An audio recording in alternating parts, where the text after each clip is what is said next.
Hi friends, hope you all safe, good, and we have already started a new program called Pandemic Heroes, and we've been connecting the different countries and different star walls from all over the world.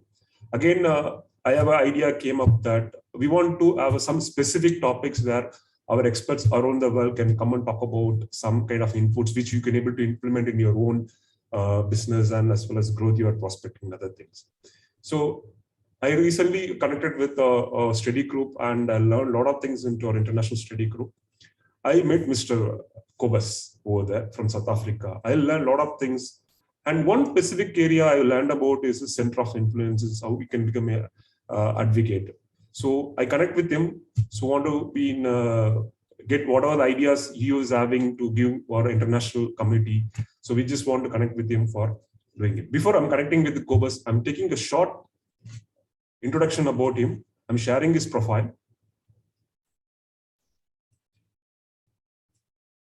This is about Kobus. Kobus is a CFP member, certified financial planner, as well as Kobus being with insurance professional in South Africa is more than 20 years.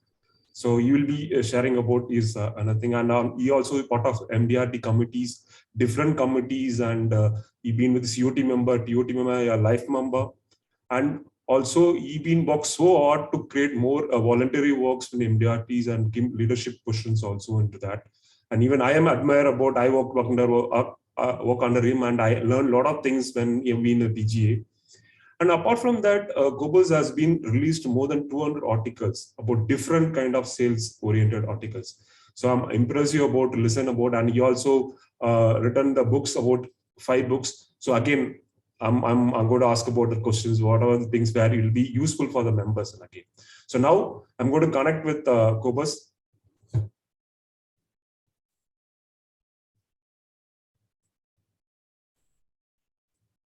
Good morning, Kobus. How are you? Morning, Sakti. Morning, Sakti. A pleasure to be here.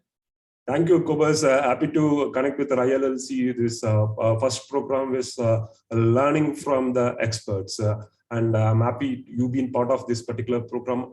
Like other advisors, I like to want to learn something on the center of influences, whatever you are having. You being a star wall of and into a different part of world, and a lot of people are following you. So just want to give a small brief about you, and you just take over the program. Just hand over to you. Thank you, Sakti. Yeah, as you said, Sakti, I joined the financial services profession 20 years ago after I spent 18 years in corporate. And, you know, the reason I joined the financial services is because I wanted to change people's lives while I changed my own life. There needed to be a why, there needed to be a purpose, and there needed to be a passion. So over the last 20 years, I've built a practice, a successful practice, and I'm very grateful for the learnings I've had from MDRT. And that's why I believe we must share, because if we share, we care. And we are not in competition to each other. We actually have enough clients globally and locally in your own countries to not worry about competition. It's about our profession. And therefore, it's about the status of our profession. And we, all of us, are learning from each other, best operating practices. We can grow from what I refer to the old industry into a profession. And until we are a profession, we're going to find it difficult to let people look at us as professionals. And therefore, I would love to share, and I'm specifically going to talk to you now about the Center of Influences. Because I think by far the most difficult thing for young advisors in their first 5 years, is to build a practice, is to find clients, is to prospect, and it's really to put clients on your books that can make you successful so that you can contribute to our profession over the long term. Now, if I talk about Center of Influences, something I believed in when I was younger, growing up and building a book, but it's still something that's important, even if you have sufficient clients, that you need to practice. You need to understand the concept of Center of Influences, and you need to understand how effectively and how efficiently you can make this concept work in your profession. Now, what is the Center of Influence? The way I see it, and there's theories about it. And today I don't want to talk to you about theory. I want to talk to you about what's worked for me for 20 years and not what's only worked for me, what I've seen work for other professionals across the world, including MDRT. So center of influence is someone that's not necessarily a client of yours. That's the first important thing. It doesn't have to be a client. Now, it doesn't mean a current client of yours can't become a center of influence. The reason why I don't like to have a center of influence as a client is because it becomes personal, it becomes emotional. So if something goes wrong with you and that specific client that is a center of influence, you could lose a big base of future prospects or future clients if there's an investment issue or claim issue. So therefore, I try to not make my center of influences to be a client. A center of influence must be somebody, a person or company with influence, with respect, with credibility out there, because those are people that has to work with you, for you. Now, what is important about a center of influence, it can also be somebody that cares about you. Because what is the purpose of a center of influence? To give you enough people to build your book, to build your practice. So firstly, sometimes I say, we must not deal with emotional business. And let me explain to you emotional business. Emotional business is when you start off and you attack your family, your friends, your colleagues, you want all of them to become your clients. The problem with that, it's emotional business. They help you initially and then they let you down. So one of my biggest center of influence initially when you start off should be your family, your closest friends, not necessarily that they will become your clients. It doesn't mean they can't become your client, but not necessarily, because they would want to refer people and introduce people to you as a center of influence or an advocate. And I'll come back to the topic of being an advocate and how to turn your clients into advocate, because there's a big difference between a referral and an introduction. So let's come back to the center of influence. That person is somebody you're going to identify. And listen to what I'm saying. It can be somebody or it can be a company. And there's a reason why I say it can be a company or someone, but it's still someone in a company even. So it's very important to understand that you need to identify certain center of influence. Now let's talk about center of influence. Personal services. If you have somebody that's a hairdresser, somebody that's giving services, somebody that deals with people, a car salesman, as example, those are center of influence because they have people coming to them all the time. And it means if your hairdresser, as a simple example, if your hairdresser or makeup artist or whatever becomes your center of influence because you use them for their services and you introduce yourself to them as a financial planner, you then want that center of influence to make sure when their clients cutting their hair talks about their financial problems, talks about COVID-19, talks about their life-changing events, have you in their mindset?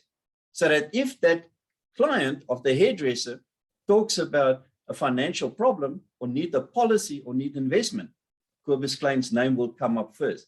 You see, that is a personal services center of influence. You can take it many, many steps further. So a center of influence can also be a community person. So a community person means it's the pastor in the church, for example. It is the principal of the school. Again, have you built a relationship with that center of influence? Are you exposing that center of influence to your value proposition? Does that center of influence understand that you are a respected financial planner, that you've got credibility?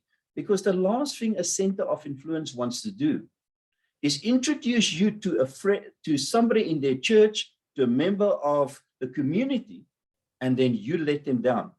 And then they're going to come back to center of influence and say, but you referred Kobus to me, and he has not helped me the way you were saying it's going to happen. As much you can have a car salesman as a center of influence. That guy is selling cars, and somewhere people need insurance for their cars. If they drive the car, they need insurance for themselves because they are the breadwinner. There's so many center of influence in your community out there that can help you. I want to take it 2 steps further, and that is referred to associations. So what does associations mean? It means you associate yourself with a professional service. It may be an accounting company. It may be a tax company. It may be a legal company. So what you're doing, you say, John from Legal Enterprises, I want to form an association with you. You are doing all legal contracts. You are doing divorces. You are doing business insurance contract, shareholders contract. I want to make sure that when you talk to those guys, that you introduce me to talk to them about business insurance as an example. I want to talk to you as a tax consultant. John, you're a tax consultant. I want to talk to you as a tax consultant, and I want to make sure as a tax consultant, you allow me to talk to your clients about tax, and I will help them with the tax accordingly.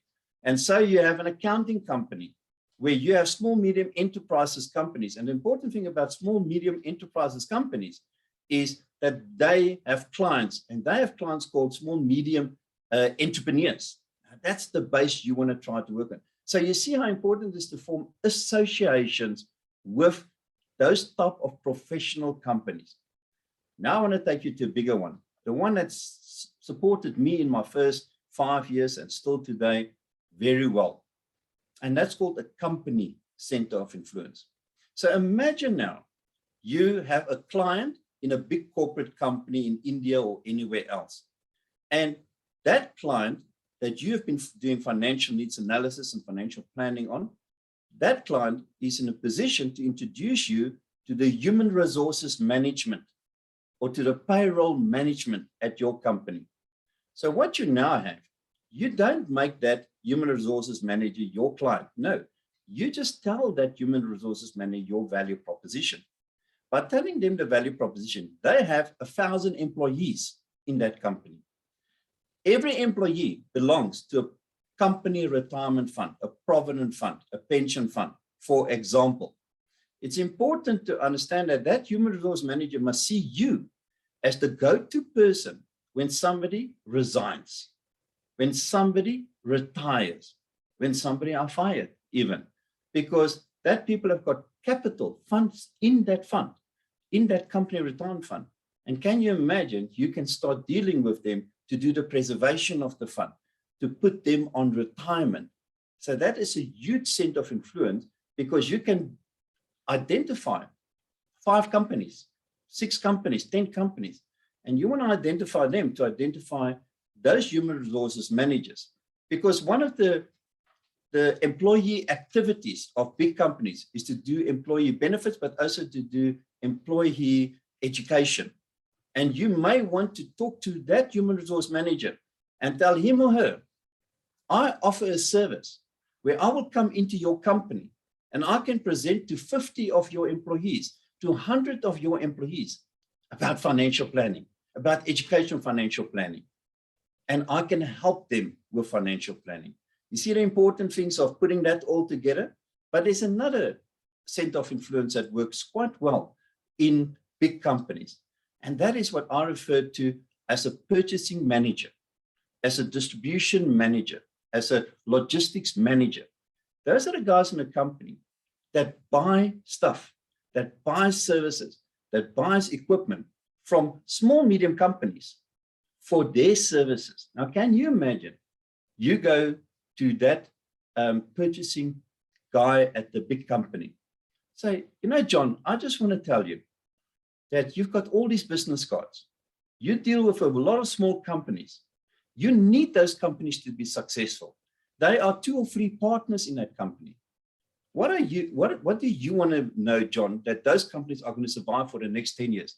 Now, John, I can talk to those owners, those partners of those companies, and I can tell them about business insurance, about buy and sell agreements, about key person agreements, about contingent liability agreements, so that if one partner dies, the company doesn't die with the partner. The company can keep on going. So, John, don't you just want to introduce me to 4 or 5 of those business cards? Because can you imagine, you phone those 5 people that is service providers to this big corporate company. Can you imagine that they're going to say no? They're not going to say no, because they want to please the guy that's signing the checks for all the stuff they're selling to them. And therefore, as you can see, center of influence is a huge foundation. If used correctly, if used effectively, to get the right type of clients on your books. Because if you make sure that your center of influence, your pasteur, your hairdresser, your car salesman, I mean, one of the ones I did not mention is an estate agency. So estate agents that sell properties, that allow people to buy properties, those people need to go to the bank and get bond insurance. Now, the first thing they need, if they need bond insurance, is a life cover policy, it's life insurance to cover the property if one of them died. So are you talking to all those people? Are you using their influence to impact on your practice, on your client base, and even on the segmentation of your client base? Depends what you tell them, what type of clients you want to operate with. And that is what I refer to as a center of influence. It is the foundation for people to not do cold calling, to not do prospecting.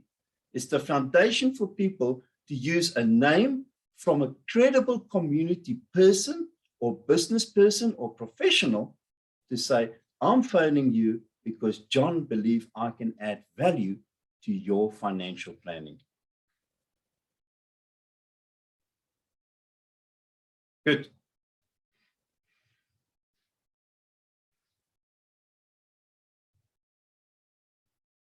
Just you're on mute, Sakti. Hey, wonderful, Kobus, and it's mind-blowing experience what you're sharing right now, and the same way I learned it the same way. So I have a few questions to ask you. So on the topic on that, you talk about the business owners.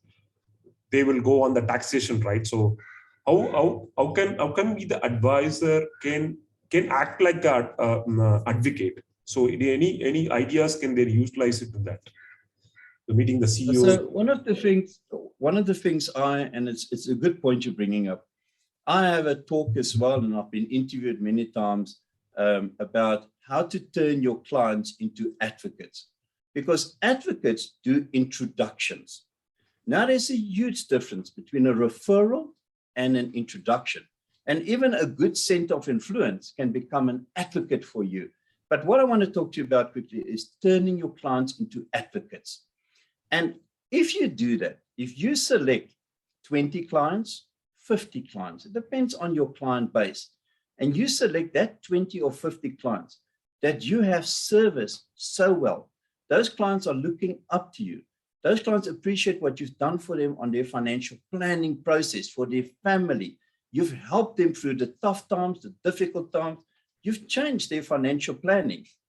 Now, if you then have a discussion with those clients and say, John, I see you as an advocate to me and to my practice. That means, John, you have a huge meaning and can have huge influence on my business. And John, I want to ask you, are you happy with what I've done for you? Now, if you've picked the right 20 clients or 50 clients to start off with, they're going to say yes. John, I don't want to have this discussion today with you about financial planning or sales or policies. I want to spend 15 minutes with you, either virtually on Zoom or Teams, or I want to come and see you for 15 minutes and have a cup of coffee with you. And all I want to talk to you about, John, is, for instance, this last 2 years. Over this last 2 years, we had COVID-19. We had this pandemic. Now, many of your friends, your colleagues, your family must have gone through a life-changing event, death. They had a baby, they got divorced because they couldn't live with each other under lockdown and all those things. So one of your friends, your colleagues, your family members must have had a life-changing event, or could still be having one for the next year while COVID-19 is still with us. Now, I want to talk to you, John, about you introducing me, because you have said, I've given you a great service and I see you as an advocate for my profession, marketing man, but let's call it an advocate for me. So think about those friends and colleagues where you sat around a braai, or we had a meeting with them or discussion with them or dinner with them. And one of them or two of them or three of them had a life-changing event. What I want to do, John, is you to introduce me to Peter, your friend, or to Joel, your friend. And the way I believe is the best way to do this, John, I don't want a name. I don't want a phone number. I want you to do one of three things for me, John, and I would really appreciate it, and I will recognize you accordingly. The first one, John, is I find email works very well. Send an email to Peter from you and copy me. And all you do is, John, you tell them about me, you tell them about the life-changing event you know they were, and you believe Kobus can help them. Now, suddenly you get an email where John and Peter is both communicating, and you can now communicate directly with that introduction, because John in his email has introduced you. Now, suddenly it's not a cold call. Suddenly it's not you phoning somebody and saying, John says, I'm going to speak to you. And also in many countries, there's regulations. And that regulation is very strict these days about cold calling, just picking up the phone and sending emails, etc. That's point number one. Point number two, a much more difficult one, but one I like, is where you tell the client, don't you want to make a conference call with Peter? So phone me, get me on the line, or first phone Peter, get Peter on the line, then connect me to a conference call, and let's just have a chat on the telephone. That's the way you introduce me, John, and Peter's going to be comfortable if you do it. Thirdly, one that's very modern and one that works very well, I believe, is a WhatsApp group or small WhatsApp broadcast group, where John decides to put 2 or 3 people on there, very close friends that's gone through tough times, and myself. And then we start communicating on the small WhatsApp group. Never more than 3 people, keep it small, keep it interactive. And that is what I refer to as introductions. Or the fourth one, under COVID, not always easy, is where John invites Peter on my approval for lunch. I will take the lunch bill. I'll pay the lunch bill, but it would be John, Peter, and myself over lunch. And that is an introduction. Once you've turned your clients into advocates and your advocates do introduction, you will never have to worry about prospecting, about cold calling, or even center of influences. Although I still believe center of influence have got a huge role to play for younger advisors, somebody like me and you that's been in the business for a long time, not so much most probably. I hope that answers your question, Sakti. Yeah, thank you. And being a common, the questions will rise to the open-ended question and the closed-ended question on this, been approaching the clients, right? So do we need to have a proper questioning systems to be asking the introduction? No, Sakti, I'm one of those strong believers that don't believe in what I call a track, a telephone track or email track. As soon as it sounds like you're saying something you've learned, you know, John, I am Kobus Kieyn from this company and I believe I can, it's not from the heart. It's not authentic. So every client, every advocate, every center of influence you approach must come from the heart. And it may just be simply, John, are you happy with my services? John, if you're happy with my services, I believe you can be an advocate for me. I believe you can be a center of influence for me. So even although you're not the client, you know Kobus Kieyn, you've seen my brand, you've learned about me, I've been in the church, you know my credibility. So the opening question is not a question, it's not a request, it's a friendly talk to somebody. The closing question, there's not a track. I just simply don't believe in tracks. And I know I'm going against some agencies and big companies teaching their advisors how to use tracks and how to use all these things. My friend, if it doesn't come from the heart, if it's not authentic, if it's not Kobus speaking, if it's somebody else speaking from a track because somebody's drawn it up for you and you're just reading it or you've just learned it, there's no authenticity. And if it's not authenticity, you don't have a warm relationship. You're not going to get that appointment in any case. Great, Kobus. So just being the common objections, when we meet client and other thing, sometimes client hesitate to give a reference or introduction on that. So do you have any kind of eye-breaker into those clients over there? See, when you really work, and let's talk about first center of influences. So center of influences is going to be a bit more difficult to approach a client But again, if that center of influence does the introduction correctly as a non-client or client of you, because it can be both ways, the effort that your center of influence put into introduce you via email or phone calls or whatever, not only a name. You must try to not work from a name. You must try not to say to your center of influence or your advocates, give me 5 names or 5 numbers, I'm going to phone them.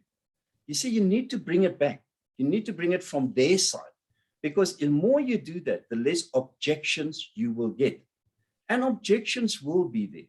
But if an objection is there and says, but John, I'm Peter, I don't want to talk to Kobus, or he talks to me and says, oh, John may have referred you to me or introduced you to me, but I don't need life insurance. I have a great financial planner. And again, don't use the track.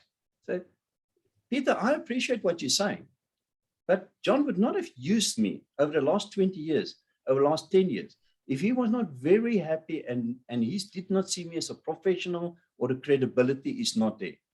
John, Peter, therefore, I believe I can add value, but I can only add value and prove to you that I can add value if you give me the opportunity that John so much believed that you should give me and could give me, because until you see a person in action, until you learn that relation, John or Peter, I don't need you to change immediately. I don't need you to change advisors.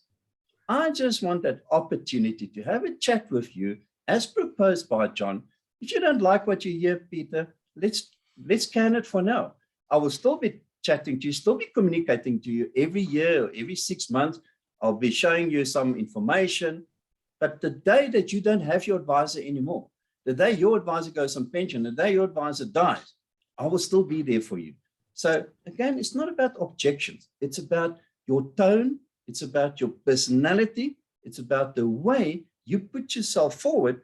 And it's the way that even after the introduction, you start communicating on emails or WhatsApp, and you send information, not marketing information, relevant information about what the client you think he wants to hear, because John has told you what type of person Peter is, what life-changing events he's had. And because of that, you can overcome many objections by purely listening and allowing the client, the prospect, to talk to you and not you doing all the talking. Thanks, Kobus, the way you approach it was very nice actually listening in that. I see you so active into LinkedIn and Instagram, but some of them financial advice does not follow so much of into the LinkedIn. So can you share about your experience? Why LinkedIn is so important in a professionals like us? The topic I'm so passionate about, it's a platform, and I'm talking social media, not only LinkedIn per se, but LinkedIn is my primary platform for my personal branding. I believe in a competitive world, in a world where everyone appears, looks, and feels the same, you need to differentiate yourself. You need to stand tall. You need to stand out. People need to know Kobus Kieyn is this person.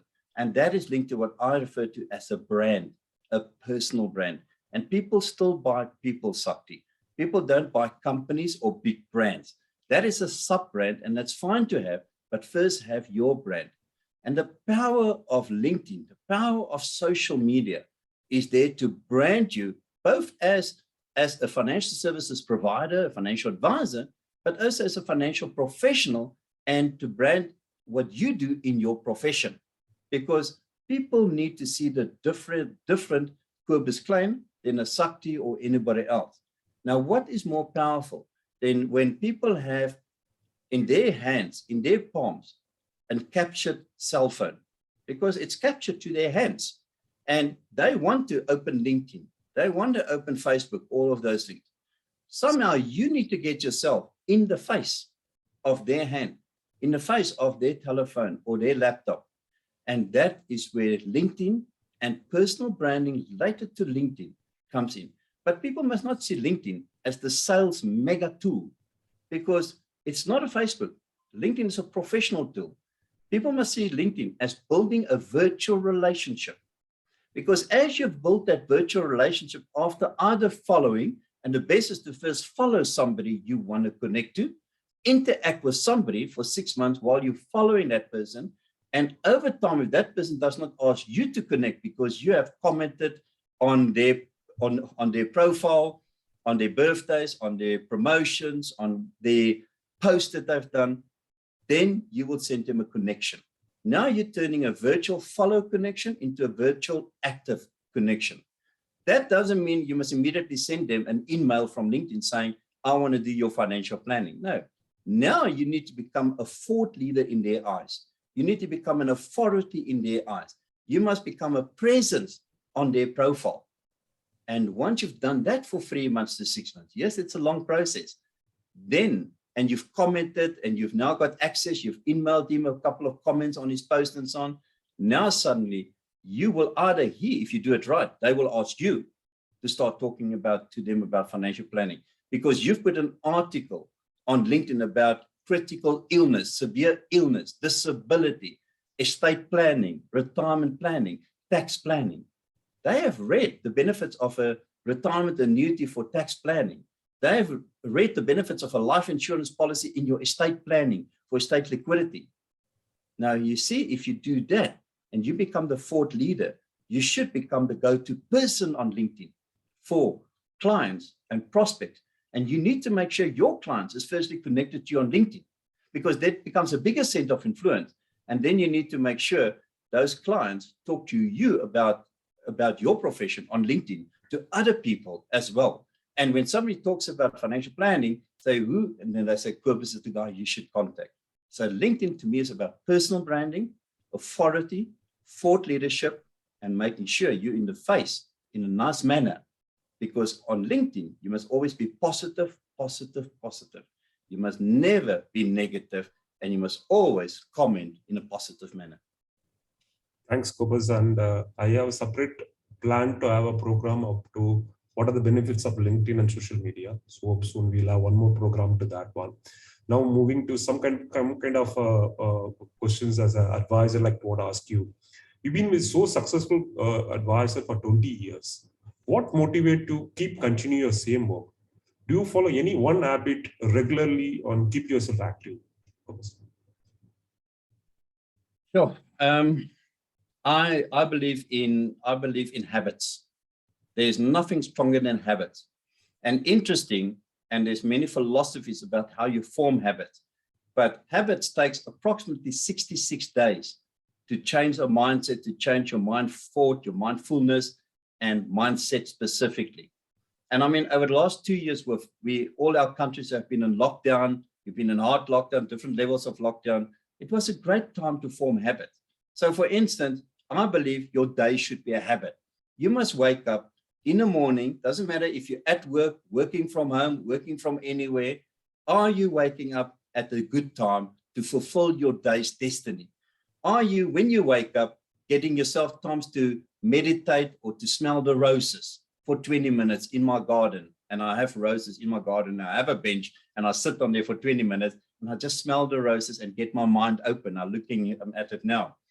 And are you getting yourself fit? Are you in a habit of spending half an hour and doing some exercise to feel good, to feel positive? Are you dressing up confidentially? As I'm standing here, I'm fully dressed. And I do 99% of my annual reviews and my client meetings on virtual meetings these days. And I'm fully dressed. Only thing I don't have on is shoes. I have socks on because I feel if I'm fully dressed, I feel confident. So, and then are you starting at an appropriate time? Or are you just because you're working from home now or working from anywhere or sometimes going to office? And then are you effectively using your time to do your emails, to do your meetings? So it's about the habit forming. And if you got good habits, and those habits are positive habits, that means they make you excited, they make you feel confident, they make you feel healthy, you eat well, you are fit and practicing. Those are the positive habits that put you in a positive mindset, that keeps you positive and motivated and inspired. And if you can link that to being passionate about what you do. So whenever I feel demotivated, and I do get demotivating days, whenever I feel I need to pick myself up, I would find an MDRT video. I would find an inspirational MDRT video, and I still do it most Fridays. I just go through the browser, resource through it, and find this inspirational video that I can listen to for half an hour or an hour. Because if you're not positive, if you're not inspired, if you're not passionate about what you do, I call my passion my Red Bull. I mean, I never really get tired. I love what I do. I want to keep on doing this because I am changing people's lives every day, every month, every year, while I am changing my own life and my family's life for the better. Because when you give, when you share, when you change people's lives, they will maintain your clients. And if they maintain your clients, you create passive income. And if you create passive income, you don't work for your money anymore. Your money works for you. Great. I'm more motivated right now. Was the way talking about. I just in your profile I been seen about you've been written almost 200 articles and about the books. Can you share about Kobus on your books and articles? I've planned to write 5 books in a series called Mastering Something. And my first book, one I'm very passionate about, was Mastering the 9 P's to Professionalism. Wow. And those 9 P's are your passion, are your purpose, are perseverance, are practice building, personal branding, professionalism. Those are 9 P's. And if anybody can read my book, Passion for the Profession, it says it, Passion for the Profession, Mastering the 9 P's. And you can by all means share my domain at www.kobusklein.com. Any one of your listeners can go and download complimentary any one of my books on that site. And just read Passion for the Profession, read the 9 P's to Professionalism. That includes personal branding, for instance, practice building, the things we're talking about now. Because those books has been written as a manual for any advisor. There's no secret. It's all out in the open. It's best operating practices I believe in. It's best operating practices MDRT believe in. My professional bodies in South Africa, Financial Planning Institute, believe in. We don't have to reinvent the wheel, Sakti. We don't have to pay the school fees all the time if we're new advisors or even older advisors. We need to learn from people that's done it before. Financial planning, MDRT has been there since 1927. Started by 51 advisors in the USA. What they have done and what's been done the last 100 years have not changed. Financial planning is still financial planning. What has changed is technology, most probably the biggest change. So why reinvent the wheel? Why pay the school fees? So I love to write about things I'm passionate about. One of my books I wrote about is Cryptomania. It's called Cryptomania. Why did I write that book? Because Bitcoin and altcoins and blockchain was becoming a huge phenomena for my clients. And my clients wanted to ask me, what happens? What must we do? Now, because we can't advise on unregulated products like Bitcoin, I needed to write a book, and it took over my life for 6 months. And I wrote a book called Cryptomania that I can share for free, complimentary with all my clients, so they can make an informed decision. And it's still the only book on Amazon that looks at both sides of the coin, the advantages and the disadvantages. I call it looking at both sides of the coin. Again, your members or people listening can go and download that book now, complimentary, and share it with their clients. I'm not interested in taking over any financial advisor's clients. To be honest with you, I have a major problem. I've got too many clients and too many introductions, and I cannot take on more clients because my business, I will then drop the balls of looking after my business of my existing clients. Thanks, Kobus, and I hope I'll share you the links with the reaching these videos, as well as I'll share it in that, and even I download it and I'll go through that. That will be one thing. You've been mentioning MDRT on so many times. Why there are a lot of new advisors watching that? Why MDRT is so important in our life? So, what was your view on that? MDRT, and I get passionate and I get emotional about the word MDRT. MDRT has changed my life. I just wish I was more informed, and hopefully this will inform members listening as not MDRT members. I just wish I joined MDRT earlier than 10 years ago. I wish I joined them in year, in my first year, when I actually qualified as a qualifying member, I just didn't realize how to join. Must you have $1 million? Must you not have $1 million? All that misperceptions. I joined 10 years ago, but before I joined 10 years ago officially, I did use resources of MDRT 4 or 5 years before that, from fellow MDRT members, videos, tapes, you know, all those type of things. MDRT has changed not only my career, it has put me at a different level in my career because of what you can learn from MDRT, the resources, the conferences, the webinars, the committees. I mean, it is massive, the leadership. But apart from changing my career, the way I look at this profession, at the old industry, it has changed my life, my family life, through the whole person concept. And I strongly believe in the whole person concept. It's an amazing concept.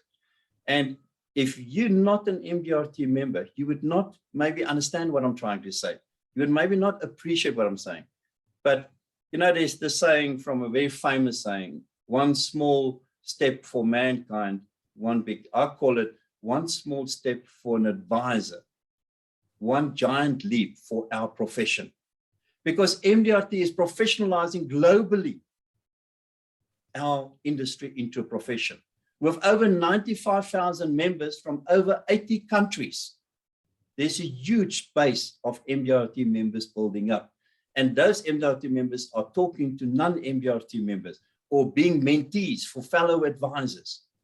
MDRT is a resource of massive proportions, from the magazines to the websites, to the videos, to the webinars, to the conferences, 4 conferences a year, annual meetings, global conferences, edge conferences, top of the table conferences. I mean, I just get goosebumps when I talk about MDRT, and I have a whole talk separately just on that and the benefits and the value proposition of MDRT. I can tell you, join MDRT as a qualifying member, work yourself up to court of the table member, work yourself up to top of the table member, and you will not only benefit financially, your credibility will not only be stronger, your clients will benefit tremendously from the learned advice, the professional advice you can give them, and you can support them when it's most important. But your profession, our profession, needs MDRT members, the cream of the crop. Thank you, Kobus, and it's opened the eyes of members. The registration is must, and I hope all the members who insist on that, and if you are not registered, kindly register. And Kobus, I have 2 more questions before just taking your time. What kind of learning as a new advisor has to learn the profession is very important? You have any specific learning like you did a CFP? So there are a lot of available in the market, right? Can you suggest something to the members? To me, it's an ongoing educational learning process. It is important, if you want to become a true professional in a financial profession, to have certain designations. I, for instance, hold a designation in financial planning, being the CFP that we know is a global international, and is over 208,000 CFPs in the world at the moment. I hold a designation as a tax practitioner because I want to understand tax. And I hold a designation as a fiduciary practitioner as well, both with a local organization called FISA and an international one called STEP. I hold these designations because I wanted to educate and get those designations. But that doesn't mean those are the only designations. There's many designations, CFA, CLU in the world, because regulatory bodies in every country have got different designations. But to me, that's the ultimate. That's fantastic. And if you want to be a real professional, operate under professional bodies, you're going to need some of those designations. But we all have to start somewhere. I did not start with a CFP or those designations or qualifications. We all need to start somewhere. And therefore, to me, it's about learning. And, you know, we talk about continuous professional development, CBD. CBD is not something you must do to pass an exam, accreditation, to get your professional status. No, continuous professional development must be about you wanting to educate yourself on an ongoing, continuous basis to be able to give your clients the best possible advice under the best possible regulations, understanding, estate planning, understanding, retirement planning, understanding, and tax and all of those things. Because can you imagine if you go to a doctor or to a lawyer that qualified 10 years ago from university, and they have not continuously upgraded their knowledge, and you now need to go to them for an operation or for legal advice 15 years down the line. The CFP or the financial planner is the same. You can't say, I'm a financial planner, I know everything, because things change too quickly. The world is dynamic. Regulations, laws, these things change quickly. So whatever you can do, this is my advice, never stop learning. I have all the qualifications, all the designations possibly in what I can have for our profession. And before that, in the corporate world, what I could get. But I still learn every week, every month. I still attend webinars. I still do diplomas. I still do certificates, because this brain is the gym. If you don't take this brain to the gym, you are not flexible. You're not feeling strong. You can't advise your clients. Don't worry about only qualifications, only designations. What about knowledge? Because knowledge is power. The rest will follow. As you get knowledge, as you get education, you will get the qualification and the designations. Wonderful. Kobus, can you share about why study group is important? I've belonged to a couple of study groups, and study groups is important because we all learn from each other. Now, when you have a study group, and it could be any type of study group in the financial planning, where you create these groups of 10 people or 15 people, you need to set that group up with multi-skilled levels, multi-maturity levels, so that you can learn from the younger people, and the younger people can learn from the older people. Now, if I talk young and old, I talk maturity, the tenure in the industry, in the profession. So if it's 5 years, 10 years, 20 years, so 5 years is the beginners, and 5 to 20 years is the in-betweeners, and 20 years above is the masters. How are you putting those study groups together? And are you learning from those study groups? Because you are interactive, you are presenting, you are sharing. That is the purpose of a study group. The purpose of a study group is from all members to learn from each other skills and knowledge and experience you may lack, so that you can strengthen, you can look at your weaknesses, you can find your opportunities, and you can prevent any threats. Study groups are fantastic. Thank you, Kobus. Even I've been one of the part of the study group, so I just want to, this is why this is so important on the point of that. So we come to end, and my last question for you, what were your vision for current year, and what you want to give a message to the members? Now, when every January, December, when I go on holiday, I look at where I've been, where I've come from, where I am, and where I want to go. I've been 20 years, I'm 58 years of age. So to me, number one, I don't have a pension age. I will do this until the day I die, as long as my health allows me. But COVID-19, this pandemic, has brought amazing opportunities to us as financial planners. It has allowed us to change the way we operate as financial planners. And it has allowed us to go virtual, digital, or in some cases, hybrid between virtual and office or mobile practices. And my goal for this year, and I started it last year, is to what I call working from anywhere. Working from anywhere means you set up your practice in such a manner that you can go for a month in a different country, as long as the time zones are similar, or a month in your own country and go on a holiday where you work from that beautiful place where you can see the sea, the beach, the bush. And that's called working from anywhere, where you can still have these meetings, still have annual reviews with your clients, but have quality of life while you are working with your clients, not sitting in your office, not sitting in your house. And my objective this year, and as I said last year, it was 6 months. I took a week away for every month And I just booked a week with my wife, beautiful destination, and we would work there. She's an artist, she would paint, and I would have my virtual meetings with my clients. This year, we're taking it a step further, and that's my vision for this year to go into next year, is we will 9 months of the year go away for a week everywhere, and in 3 months of the year, we'll go away for a month anywhere in our country or in the world. And that is the objective, to work from anywhere, to feel comfortable, but to enjoy life, the quality of life. And next year, 2023, we might take it a huge step further and say, for 3 months, we want to go from winter to summer. For 6 months, we want to go from winter to summer. So we become the nomads or the swallows of our financial profession. That is a vision, and it's already working, and I'm implementing it. It's become a mission, and it's a fantastic thing to be. And if it wasn't for MDRT that helped me to go virtual, learn from my fellow colleagues I would not have been able to do that. I mostly would not have been able to survive COVID-19. But I did not only survive COVID-19, I thrived under COVID-19, because suddenly I created from a 95% office-based practice, I went to a 95% hybrid virtual practice.